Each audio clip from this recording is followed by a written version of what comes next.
showing up with a truck, a pump, a shovel, a container of cookies, or their own two hands to help to try to protect memories and possessions. My New Brunswick colleagues and I would like to thank the tireless work of these volunteers, the emergency measures teams, first responders, and corporate citizens. Also, the commitment of the Municipal Works Department's provincial employees, Premier Gallant, MLAs, mayors, and councillors. The Government of Canada stands ready to help the province of New Brunswick. The Canadian Coast Guard has been deployed, and we are thankful for the protection they are providing on the water and in the air. Mr. Speaker, I witnessed hundreds of local heroes at work this past weekend, and I've never been prouder to represent the people of New Brunswick here in this House.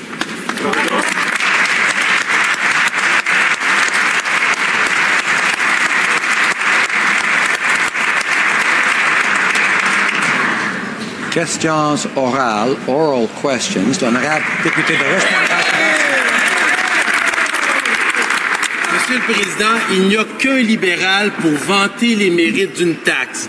Le directeur parlementaire du budget nous apprend que la taxe du carbone va ralentir la croissance du PIB, qu'elle va engendrer une perte économique de 10 milliards de dollars et personne chez les libéraux n'est capable de nous dire l'impact que cela va avoir sur l'environnement. C'est une politique économique et environnementale qui ne tient pas la route à part qu'aller chercher encore plus d'argent dans les poches des contribuables. Alors ma question qui s'adresse au Premier ministre, peut-il nous dire combien cette taxe va coûter aux familles canadiennes? Monsieur le Président, contrairement à l'ancien gouvernement Harper, nous nous approchons toujours avec un respect de collaboration avec les provinces. C'est pour ça que nous sommes en train d'établir avec eux les façons dont ils vont mettre un prix sur la pollution causée par le carbone. C'est avec eux qu'on va travailler ça cet automne pour pouvoir amener cette nouvelle mesure pour le 1er janvier. D'ici là, nous avons encore beaucoup de travail à faire, mais je peux dire, Monsieur le Président, que nous allons prendre de l'action concrète pour aller baisser les émissions de gaz à effet de serre tout en créant de la croissance économique. Député de Richmond-Athabasca. Voici la réalité, Monsieur le Président. Ce gouvernement crée des déficits sans plan de retour à l'équilibre budgétaire. 80% des familles canadiennes payent plus de taxes et d'impôts aujourd'hui que sous l'ancien gouvernement conservateur. Les libéraux, imaginons, ont même annulé le crédit d'impôt pour les gens qui utilisent le transport en commun. Et maintenant, avec la taxe carbone, on va enlever 10 milliards de dollars dans l'économie canadienne. Alors, ma question au Premier ministre est simple. Combien ça va coûter aux familles canadiennes, cette nouvelle taxe libérale sur le carbone? Très honorable Premier ministre.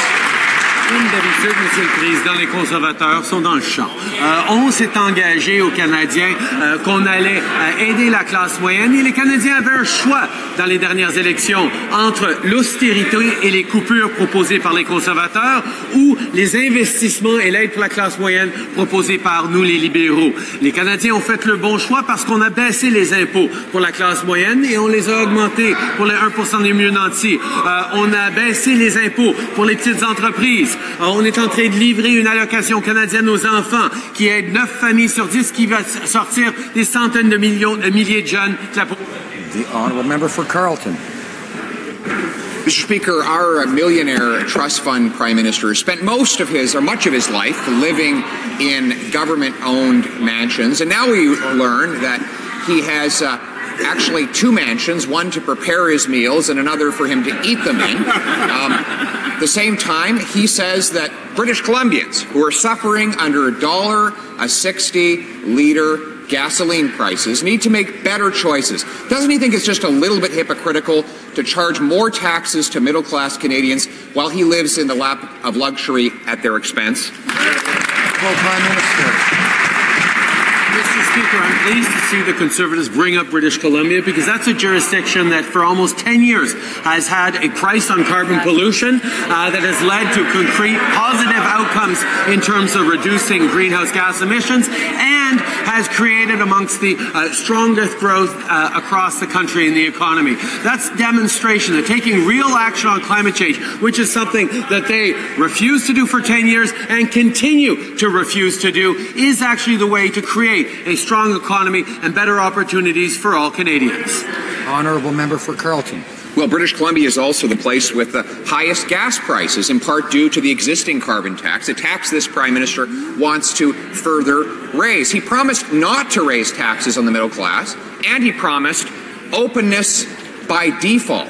He's managed to break both of those promises with the carbon tax cover-up. Not only has he already raised taxes, income taxes on 80% of middle-class Canadians, he now wants to charge them a carbon tax and cover up how much it will cost them. Why doesn't he keep his promise, end the carbon tax cover-up, and finally give Canadians a break? Right Honourable Prime Minister. Mr. Speaker, I don't think I'll have enough of 30 seconds to correct everything the honourable member got wrong in that, but let me start on one. Mr. Speaker, we lowered taxes for the middle class and raised them on the wealthiest 1%, which that party voted against. Mr. Speaker, we have made our commitments to invest in the middle class and people working hard to join it, and it has delivered the fastest growth in the G7 last year. It has led to the creation of 600,000 and more good jobs and the lowest unemployment in 40 years. Our plan is working. Their plan for austerity wouldn't. Honourable member for Carleton. Well, Mr. Speaker, here are the facts. They raise payroll taxes, which target disproportionately middle and low-income people. They are imposing a carbon tax, which disproportionately targets middle and low-income people. They've taken away the transit tax credit, which has the effect of raising taxes on middle and lower-income people who make the responsible and green decision to take transit. They have raised taxes, and they have targeted those tax increases at those who can least afford to pay. With all these tax increases, why won't he just admit that he broke his promise to Canadian middle-class taxpayers? Honourable Prime Minister. Again, Mr. Speaker, so many things wrong with that list of statements. Again, I'm going to focus on just one. The promise we made to invest in the middle class and people working hard to join it. We lowered taxes for the middle class, raised them on the wealthiest 1%. We lowered small business taxes. We delivered a Canada Child benefit that helps 9 out of 10 families and is lifting hundreds of thousands of kids out of poverty. And we're moving forward on delivering a Canada Workers benefit that's going to help low-income workers actually remain and get into the workforce. These are the kinds of things we're doing to focus on the middle class. Honorable député de Rimouski-Neigette-Kaminista-Lévis. Président, à compter du 31 décembre 2020, les Bermudes, les îles Caïmans et les îles Vierges britanniques devront déclarer publiquement l'identité des propriétaires des